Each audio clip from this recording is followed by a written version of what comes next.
नमस्कार दोस्तों, स्वागत है आपका यूट्यूब चैनल एबी टेक में। दोस्तों आज है 30 मार्च 2022 और जान लेते हैं आज की महत्वपूर्ण खबरें। दोस्तों सुबह के वीडियो में हम सिर्फ न्यूज़पेपर की हेडलाइंस को कवर करते हैं जो शिक्षा जगत से जुड़ी हुई होती हैं। तो सबसे पहली अपडेट देखिए यहाँ पर है असिस्टेंट प्रोफेसर भर्ती को लेकर के। राजकीय महाविद्यालयों में रिक्त पदों का पहली बार ऑनलाइन मांगा जाएगा ब्यौरा।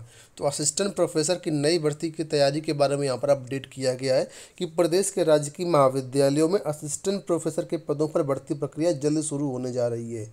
उच्च शिक्षा निदेशालय अप्रैल के पहले सप्ताह में सभी महाविद्यालयों के प्राचार्यों से रिक्त पदों का ब्यौरा मांगने जा रहा है। इसके लिए निदेशालय ने नया सॉफ्टवेयर भी तैयार करा लिया है। रिक्त पदों की सूचना मिलते ही निदेशालय की ओर से उत्तर प्रदेश लोक सेवा आयोग यूपीपीएससी को पदों का अध्याचन भेजा जाएगा और फिर आयोग भर्ती के लिए आवेदन की प्रक्रिया शुरू करेगा।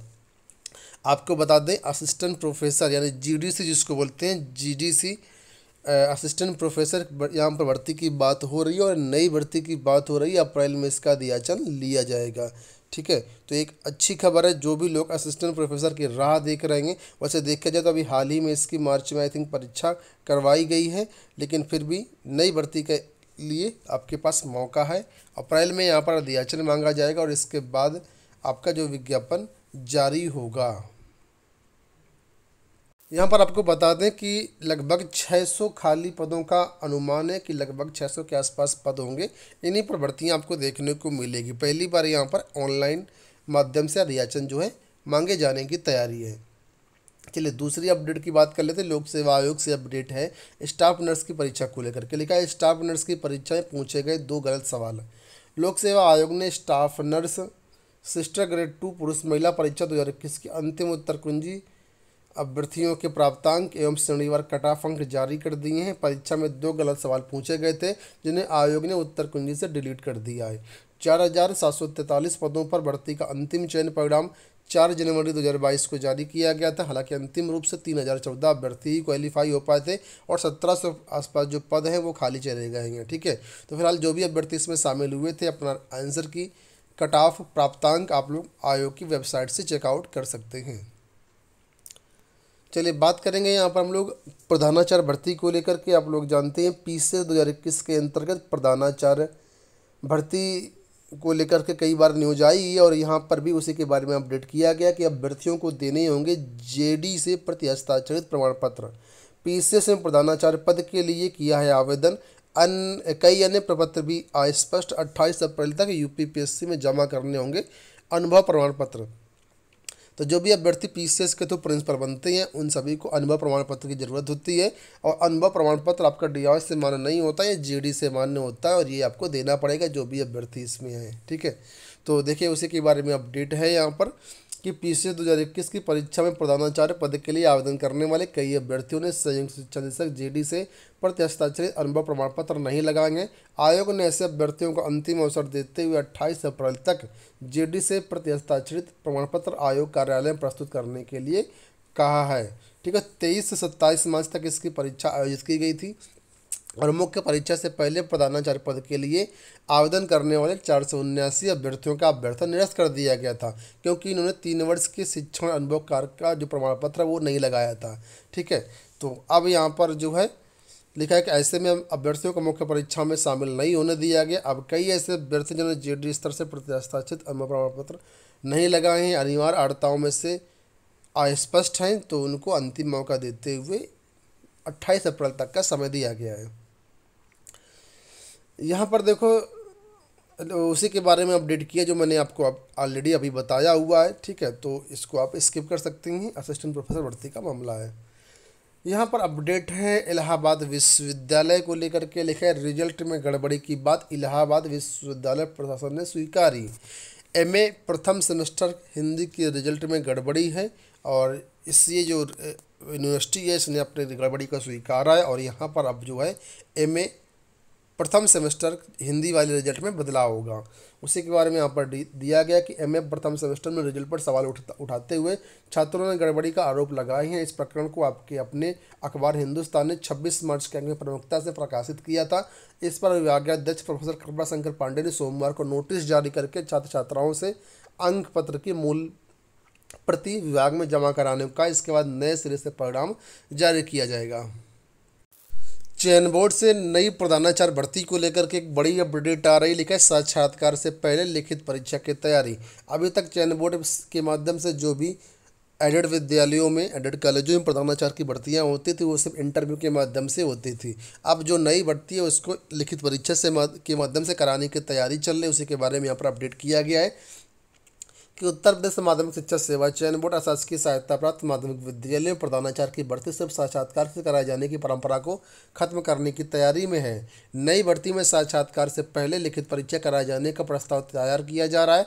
इससे साक्षात्कार में मनमाना नंबर देकर के चयनित कराने के खेल पर पूर्ण विराम लग जाएगा। चयन बोर्ड इस आशय का प्रस्ताव तैयार कर शासन को भेजेगा। मंजूरी मिलने पर नई भर्ती में साक्षात्कार से पहले लिखित परीक्षा अनिवार्य हो जाएगी। चयन बोर्ड में इस वर्ष 2013 के 632 पदों पर मंडलवार साक्षात्कार की प्रक्रिया चल रही है। इससे पहले 2011 की भर्ती हुई थी। ठीक है, और आपको बता दें नई जो प्रधानाचार्य भर्ती होगी उसमें किस तरीके से लिखित परीक्षा और चयन प्रक्रिया होगी उसके बारे में ऑलरेडी हमने वीडियो बनाया हुआ है, तो आप लोग हमारे चैनल पर जा कर के देख सकते हैं। उससे आपको आइडिया हो जाएगा किस तरीके से लिखित परीक्षा होगी, किस तरीके से वेटेज मिलेगा, किस तरीके से इंटरव्यू, कैसे आपका सिलेक्शन होगा। तो फिलहाल यहाँ पर लिखित परीक्षा कराए जाने की तैयारी चल रही है। यहाँ पर देखो अपडेट है, लिखा है कि सेना के लाखों रिक्त पदों पर भर्तियां करे सरकार। प्रियंका गांधी ने कहा कि कांग्रेस महासचिव प्रियंका गांधी वाड्रा ने रक्षा मंत्री राजनाथ सिंह को पत्र भेज करके सेना की भर्तियों में लेट लतीफ़ी की ओर उनका ध्यान आकर्षित किया। उन्होंने मांग की कि सेना में खाली पड़े लाखों पदों को भरने के लिए तत्काल भर्ती घोषित की जाए। ठीक है, लोक सेवा आयोग को लेकर के यहाँ पर बड़ी अपडेट है। आप लोग जानते हैं लोक सेवा आयोग में कई सारी ऐसी भर्ती परीक्षा जिनकी जांच सीबीआई कर रही है। काफ़ी समय बीत चुका लेकिन सीबीआई की जांच प्रक्रिया बहुत ही धीमी है। उसी को लेकर के यहाँ पर देखो इलाहाबाद हाई कोर्ट ने अपनी नाराजगी जताई है और कहा है कि 7 दिन में स्टेटस रिपोर्ट हमें दें। लोक सेवा आयोग की भर्ती परीक्षाओं 2012 से लेकर के 2017 तक की भर्तियों की हो रही सीबीआई जांच के मामले में दाखिल याचिका पर सुनवाई करते हुए इलाहाबाद हाई कोर्ट ने मंगलवार को नाराजगी जताई है। कोर्ट ने सीबीआई से पूछा कि कब तक जांच चलती रहेगी। कोर्ट ने मामले में सीबीआई को 1 हफ्ते में जांच की स्टेटस रिपोर्ट देने का आदेश दिया है। प्रतियोगी छात्र संघर्ष समिति के अध्यक्ष अवनीश पांडे की ओर से दाखिल याचिका में लोक सेवा आयोग की भर्ती परीक्षाओं की सीबीआई जांच पर आपत्ति उठाई गई। जांच प्रक्रिया बहुत ही सुस्त है। अगर सही से कार्रवाई होती यहाँ पर तो अब तक जाने कितनी भर्ती क्लियर हो गई होती। चलिए बढ़ते हैं हम लोग अगली अपडेट की तरफ। यहाँ पर देखो अपडेट है, लिखा कि इंजीनियरिंग में दाखिले के लिए पीसीएम फिर जरूरी। एनसीटी ने वापस लिया अपना पुराना आदेश। अखिल भारतीय तकनीकी शिक्षा परिषद ने इंजीनियरिंग पाठ्यक्रमों में दाखिले के लिए 12वीं में भौतिक रसायन गणित विषय अनिवार्य न होने संबंधित अपना फैसला वापस ले लिया है। अब सिर्फ 3 पाठ्यक्रमों या आर्किटेक्चर, फैशन प्रौद्योगिकी और पैकेजिंग उद्योग के लिए पीसीएम की अनिवार्यता नहीं होगी। बाकी सभी के लिए पीसीएम की अनिवार्यता होगी। ठीक है, तो ये एक बड़ा आदेश आपके सामने है, बड़ी न्यूज़ आपके सामने है कि 3 पाठ्यक्रमों को छोड़ करके सभी में पीसीएम जरूरी होगा। बात कर लेते हैं सीयूईटी को लेकर के। लिखा है अगले साल से 2 बार सीयूईटी कराने की तैयारी। जेईई मेन और नीट की तर्ज पर अगले सत्र से सामान्य विश्वविद्यालय प्रवेश परीक्षा यानी सीयूईटी साल में 2 बार होगी। यूजीसी के अध्यक्ष प्रोफेसर एम जगदीश कुमार ने बताया कि सीयूईटी से न तो बोर्ड परीक्षाओं की प्रासंगिकता खत्म होगी और न ही कोचिंग की संस्कृति को बढ़ावा मिलेगा। ये परीक्षा सभी बोर्डों के अभ्यर्थियों को समान मौका देगी। तो कुल मिलाकर के अगर आप यूनिवर्सिटी में एडमिशन लेना चाहते हैं ग्रेजुएशन में, ठीक है, तो फिलहाल अब सीयूईटी को अनिवार्य कर दिया है। और यहाँ पर बताया गया कि अगले सत्र से साल में कम से कम 2 बार एनटीए ही इस परीक्षा को करवाएगी। अंत में बात कर लेते हैं यूपी बोर्ड को लेकर के। लिखा है कि देवरिया में नकल माफिया का भंडाफोड़, व्यवस्थापक की मिलीभगत से चल रहा था खेल।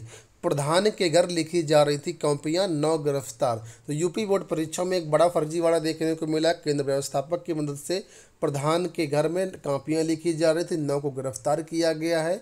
ठीक है, तो इस तरीके से यहाँ पर देखिए नकल माफिया सक्रिय रहते हैं और अच्छी खासी कमाई करते हैं सरकार को बेवकूफ़ बनाते हुए। तो कुल मिलाकर के इन सभी के खिलाफ कार्रवाई होनी चाहिए। आपको क्या लगता है कमेंट बॉक्स में ज़रूर बताइएगा। अगर आप भी इसी तरह के शिक्षा जगत से जुड़ी न्यूज़ पाना चाहते हो तो कमेंट बॉक्स में आप लोग अपने विचार बताइएगा। साथ में चैनल को सब्सक्राइब जरूर कर लीजिएगा। ठीक है, इस वीडियो में इतना ही। धन्यवाद।